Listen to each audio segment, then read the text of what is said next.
জীবন হচ্ছে মহান আল্লাহর দেয়া এক নিয়ামত, মহান আল্লাহর দেয়া দান এবং মহান আল্লাহর সম্পত্তি। এই সম্পত্তি সংরক্ষণ করা এবং হেফাজত করার বিধান রয়েছে এবং এই সম্পত্তিকে সঠিক পথে পরিচালনা করারও আদেশ রয়েছে। ধর্ম হচ্ছে মানব জাতির জন্য স্বর্ণালী এক বাহন, যে বাহনে চড়ে মানুষ সত্য, সুন্দর এবং পবিত্রতার পথে ভ্রমণ করতে পারে, মহান আল্লাহর অশেষ কৃপা লাভে নিজেকে ধন্য করতে পারে।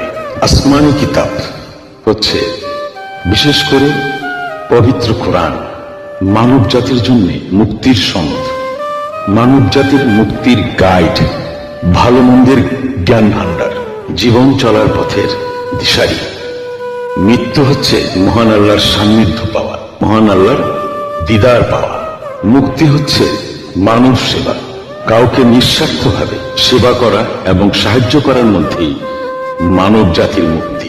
সুখ মানব জাতিকে আনন্দময় করে তোলে, তার জীবনকে আনন্দে পরিপূর্ণ করে তোলে।